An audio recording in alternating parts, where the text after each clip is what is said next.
But I think we're in it right now, Right. like the beginnings of that fourth chapter, right? We have a second World Cup here. Everyone's talking about the legacy of that World Cup. What will it be?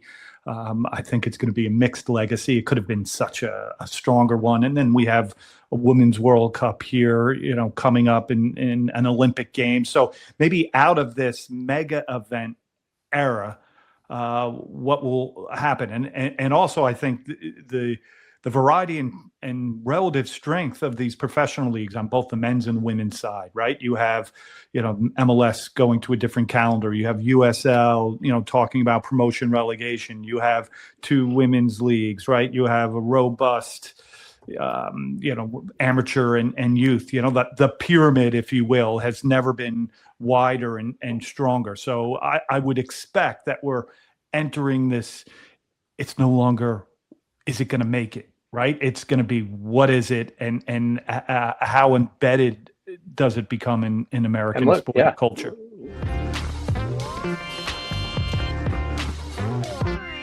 A great segment ahead as we welcome in Kirk, Rudell, and Tom McCabe from an American Game podcast. Wicked good soccer, very cool shirts. Are we at a merch off here? That's a little preview of your trip to Rhode Island. Oh, okay. Good merch in Rhode Island. You'll enjoy your wicked good soccer shirts and all the other fun along the banks of the Seekonk River. Oh, I can't wait for it. And folks, if you are a regular viewer, you'll recognize our guests from the Kickathon back in February as they were launching season 2 of an American Game podcast. And I've absolutely been loving it. There's a lot about, you guys are discovering a lot of firsthand sources and kind of discussing them in a very educational and entertaining manner. And there's been a couple episodes I wanted to highlight, but just welcome and thank you for putting this work in and joining us this morning. The USL one about it's a duck, it's a league, and then the reflections on the 1980, the boycott of the Olympics and how does that reflect now. Did you expect so much kind of reflection or your trips into history to be so current nowadays? I would jump in there, and like, history is written from today's front pages, right? So there's this interesting relationship between, what's being reported on now and then how the historian, picks that up. But we were, firmly back in time, and Kirk can elaborate, but it was like we were timely, right? We were, in the moment and researching and writing and then putting together these stories that had some resonance in real time. The USL one and the boycott one, and then obviously some things that we've been working on for the World Cup this summer. Yeah. So with that in mind, what are some of the things that when you were researching, you didn't necessarily go into that research realizing how much of an echo you'd see in our current headlines? I mean, I think certainly the 1981, I was at an LAFC game and the guys behind me were all sort of West Coast and East Coast D1 players a few years ahead of me and Tom, and they've been my section mates since the opening game at LAFC, and they've been listening to the pod, and one of them said, you should do something about, it's a cool story. The 1980 team, my brother was part of that setup. And I thought, well, that's cool. Yeah. Talking to, again, first person or primary sources, any of that stuff. We like that stuff. And then, as we started to research it and we said, man, 1980, we were alive then, but don't really remember all the details. And when you go back and you just recall, look, the Soviet Union rolls into Afghanistan. The US is threatening to boycott the Summer Olympics. We're the good guys. They're the bad guys. We play a hockey game in Lake Placid. It's the best of us against the worst of them. It's USA. And then you look at where we are now and you think, man, 1980 US boycotts 2026 US. And that's a weird echo that we were not expecting to really see resonate so exactly. Yeah, there were so many things then that were so very relatable. So I wanted to bring you guys back on just because the parallels of it, but also with the USL, it almost seemed like we're reinventing the wheel that was already done, generations ago. Yeah, I mean, the USL is kind of seen as a newer entity, right? But it's got, 40 plus years of history. And when we, spent some time with Francisco Marcos, the founder and really the motive force behind the league, kind of moving it from, this devastation of the NASL shutting down, and then picking up, those pieces or coming out of those ashes, whatever metaphor you want to use.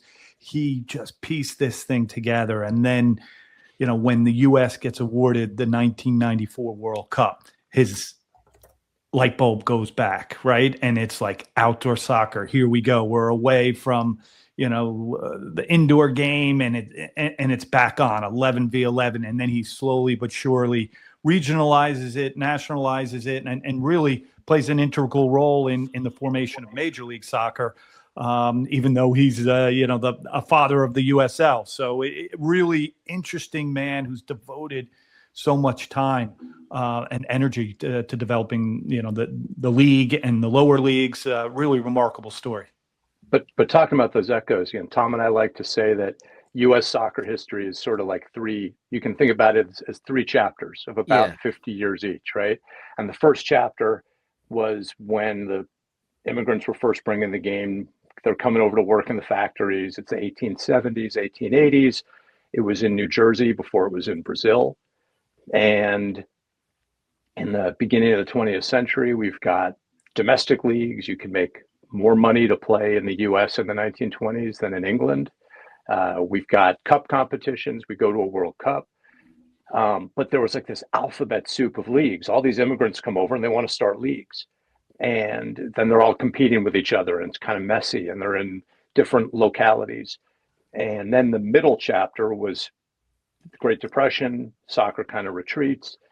And the last chapter has been kind of the last 50 years, but the second chapter was so bleak that most people today have forgotten the first chapter. And so when we're researching USL and you're going, man, Francisco Marcos, immigrant comes over, loves soccer, starts an indoor league in the Southwest with, and with Tattoo. Sizzle, right? What a great right? name. He was one for acronyms, right? And then, and so you get this sort of repeat of like, and this little alphabet soup of little local leagues and regional leagues, and they're competing with each other, and they're merging, and they're falling apart, and they're rebranding. And we're like, man, people don't know the USL history. I didn't know it all, but people really don't know that it's kind of an echo of 100 years ago when there was the same kind of dynamic of little domestic leagues. So it's fun to dig into that. And yeah, Robert, as you're saying, like to go, yeah, we've been here before. Like, all the stuff that's happening now, we've gone through it as a soccer nation. Yeah, the more things change, the more they stay the same, because exactly, Luke. We talk about this whole alphabet soup thing even now on a local, hyper-local, local, semi-local, regional basis. Yeah, more things change, the more they stay the same. Guys, first time I'm meeting you, I'm such a huge fan of what you're trying to do. One of the things that, as much as it pains me to admit, one of the things that the American sports world does, in my opinion, better than the European one does, is storytell. We don't always, where I'm from in the UK, we don't always identify and unravel the narratives, the stories, the rich tapestry of just nice narratives behind the scenes. You guys are doing a wonderful job of what you do, and I'm really enjoying it. But I hope this is not too broad a question. Have you found it more difficult or slightly easier penetrating these stories, because most of these stories you're telling for the first time? You're uncovering this information for the masses for the very first time. Has that held you back a little bit because you're going out and being pioneers? Or has it been quite nice and easy and refreshing because you're the first in this space in a lot of occasions to take these stories and spread the word on them? I'll jump in there. I mean, just like, we have a long history in the game in this country. there is a longer storytelling tradition than you would think, right? It goes back, obviously, passed down through the generations, the people who played and organized and like, yes, we were doing these things, well before, today. But, a Sam Foltz, who is the official historian of U.S. soccer, goes back to the late 1960s, and Roger Alloway. And then there's this Society for American Soccer History, SASH. And there's all sorts of people across the country telling their local stories. So we're building this, national narrative, through, professional historians, storytellers, hobbyists, family members. So that's really exciting. And I think that's accelerating, in and around the World Cup and people finding like-minded souls and storytellers. But with that, I think what's unique about an American Game podcast is this marriage between a trained historian, me, and Kirk, a TV writer and producer from Hollywood, right? So we like to call it, the intersection of history and Hollywood. And I think that brings that storytelling that you were talking about to a new level. Yeah, go ahead, Kirk. No, Luke, and I think you're right. Look, the first episode we ever did relied on some sort of original scholarship that Tom had done. And I like to hide behind him as the historian who goes digging around the Scottish FA archives and kind of pulls out old records that no one's seen in decades. And so we revealed the mystery of the father of American soccer, Thomas Cahill, that we used nickname Bullets, and no one knew why he had that nickname. And Tom had found the article back in a recently digitized St. Louis newspaper that kind of told the story, and surprised he was shot. So it was a very literal nickname, but some of it is, and I think, as Tom said, some of it is original scholarship, and some of it is leaning on the work that other people are doing, and our friends out in the soccer community, Patrick Sullivan down in Atlanta, Frank McDonald up in Seattle, and pulling from their work and just kind of trying to metabolize it in a different way that maybe people haven't quite put together all the pieces, and we're trying to kind of tell a story in a slightly different way that people haven't heard. I like to think, Tom, you're talking about the recent digitization. I'm thinking of you down in like an old movie where the investigators looking through the old files and scanning through, and then you have the eureka moment when you find that document that you were searching for through the late night and coffees and whatnot. But you talked about it a moment ago, Kirk. I really appreciate the way you've broken down American soccer history in the 3 chapters. That really kind of makes it like digestible, because as someone, like, I'm obviously deeply invested in American soccer, and I know some of the stories, but it's a little bit scattered. But I really like how you've, said that middle chapter basically erased the memory of the first. What was the actual year of the turn from the original kind of heyday in that first chapter? And when did it make that turn to being shuttered? Was that between World Wars? When was that exactly? You can ask the Hollywood guy. Well, I was crediting him with the thirds, but then so Tom's apologies on when was the actual moment in history when that heel turn towards American attitude towards soccer happened? Kirk, go ahead. You were asked the question. Okay. Yeah. No, the backup keeper gets to step in and get some reps.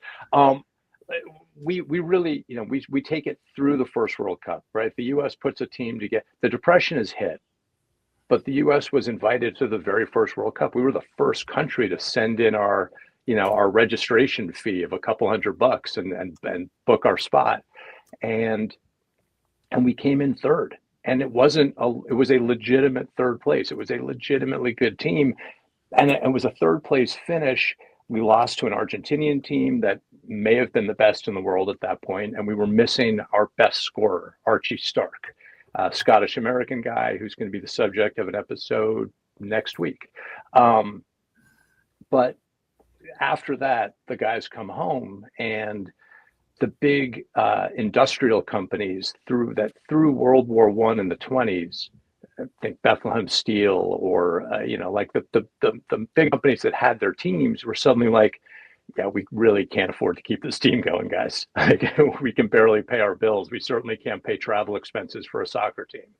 And so we sent a team to Italy for in 34, but to us, it's between 30 and 34, right? The American Soccer League folds, it comes back as like an amateur league, but most of the players by the mid 30s were, playing amateur ball in their communities. But soccer was retreating to those carny St. Louis, Philly Pawtucket, ethnic enclaves, Pawtucket. Yeah. So for us, it's sort of the early 30s is when it kind of faded. And Tom told me once, I'll never forget this, U.S. Soccer was relocating its offices several times over the years. And at some point in that, I think in the 1930s, they were relocating offices and they just said, well, we could pack up all the records, but why? I mean, who's going to want these? And Luke, that hurts, exactly. guys. Yeah. And it was, the rumor was that they were thrown in a dumpster. Oh, because it was easier to do that. And so as we go back and try to piece together what was going on in the middle chapter, but even how much have we lost from that first 50 years of U.S. soccer history because no one thought anyone was going to care. Rob and I went through this similar experience a few months ago. We were asked to collate a running history of our little club, Oakland County FC in Metro Detroit, right? And there was this, it was a bit of a discovery. It was a little bit of a dig because I genuinely think in the most well-meaning way possible, a lot of guys, a lot of people connected with the club back in, 2015, they were probably thinking, who's going to care? Who's going to care? Well, right. There are people who care. And you guys doing what you do is incredible. One really quick question, if I may. The way that you categorize the landscape into broadly three chapters, when does that fourth kick in order to differentiate the sort of clumsy but well-meaning 70s, right? The NASL stuff and what have you, in order to differentiate that chunk from, the behemoth that is MLS, when do you feel like that fourth chapter is going to be identified and kind of cordoned off by you guys? Fantastic question. Yeah, great one. We haven't really thought about that yet, but I think we're in it right now, like the beginnings of that fourth chapter, right? We have a second World Cup here. Everyone's talking about the legacy of that World Cup. What will it be? I think it's going to be a mixed legacy. It could have been such a stronger one. And then we have a Women's World Cup here, coming up in an Olympic game. So maybe out of this mega event era, what will happen, and also I think the variety and relative strength of these professional leagues on both the men's and women's side, right? You have, MLS going to a different calendar. You have USL, talking about promotion relegation. You have two women's leagues, right? You have a robust, amateur and youth. The pyramid, if you will, has never been wider and stronger. So I would expect that we're entering this. It's no longer, is it going to make it, right? It's going to be, what is it? And how embedded does it become in American sport culture? Red Bull just opened up their new training center. Michael Bradley's playing 3 teenagers coming out of their academy. And so there's a pipeline, and you're right, as MLS changes to this calendar, the rhythms of U.S. sports fans being more in lockstep with European, South American soccer fans and more transfers of players. Luke, you're absolutely right. Like this, we may look back and go, yeah, this was basically the start of chapter 4. Mm-hmm. Yeah, the era of the mega event and the calendar change definitely seems like a worthy wrinkle in time to move on to chapter 4. Part of your podcast, An American Game, you've highlighted American soccer cities, or the top American soccer cities. In a couple weeks, myself and co-host Jason Davis are heading out to Pawtucket, Rhode Island. And part of that trip, we're going to do a lot of history lessons, because there definitely is one. So I asked you guys, well, what is something that I should know before I head on out there?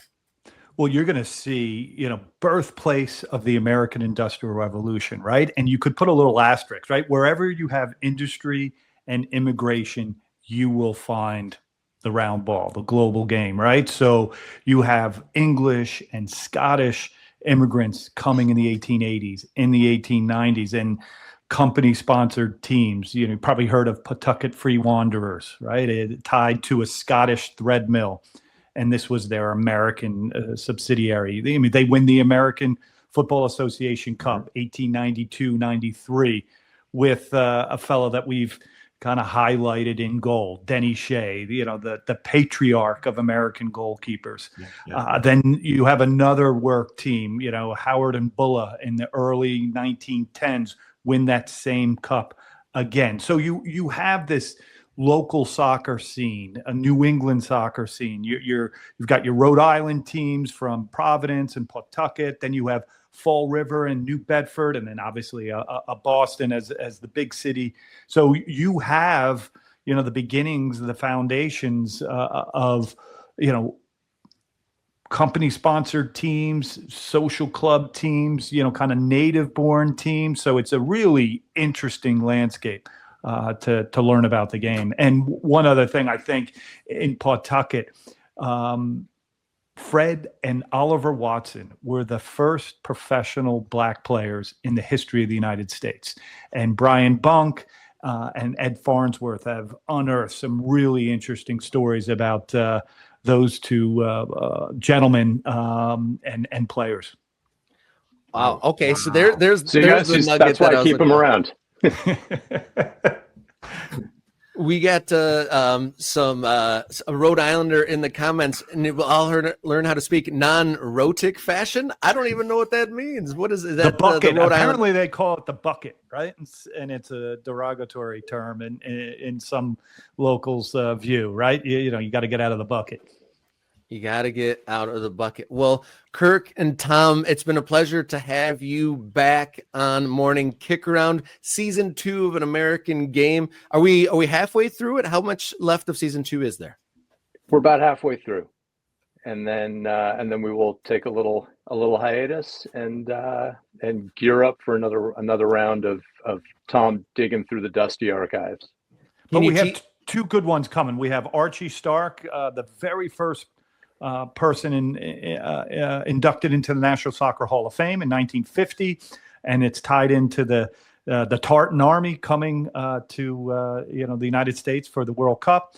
And then we have something with like supporters groups in the works, your American Outlaws, your Sam Armies, and what came before. Kind of a history of American fandom in 5 chants or songs. Oh, wow. Kind of tracking a little bit of kind of telling, again, sort of you got to find these gimmicks, right, to try to hang your story on. And so for us, that's a way to focus. What's the duck? What are you trying to carve? And so we figured if we could kind of focus it down to that and kind of track some of the rhythms of what makes a U.S. Ultra fan, because we're not Italian Ultras. We're not English Ultras. What do our Ultras look like? And we get a lot of stick from around the world that we're not true Ultra fans. We don't have it. And what Tom and I, in our effort to kind of reclaim patriotism around this World Cup and what are we rooting for, we just keep tapping into, look, he's telling you about teams in the U.S. winning cups in the 1890s. We've got history, and we've got a long history of people coming out and supporting their teams and supporting their national teams. So we figured let's kind of dig into that a little bit. Yeah, it's not that there aren't ultras in the United States market, right? In the United States fandom, they just look a little bit different from maybe the rest of the world is expecting. I got one real quick last question for you guys. Obviously, Rob is heading up to New England with Jason. I'm terribly, terribly jealous that I can't come. I've asked him for a souvenir. Where would the best place be for Rob to pick up a jersey from the famous Quahog Silly Nannies? It's funny. All my in-laws are from Rhode Island, and I do not have a good answer to that question. I'll send you to my sister-in-law, and you can, she'll drive you somewhere to find the right shirt. Yeah. I believe that we will figure it out. So, gentlemen, thank you so much. Everyone, viewers, check out An American Game podcast. It's fantastic stuff. Thank you once again, gentlemen, for joining us here on Morning Kickaround. Thanks for having us. Great seeing you.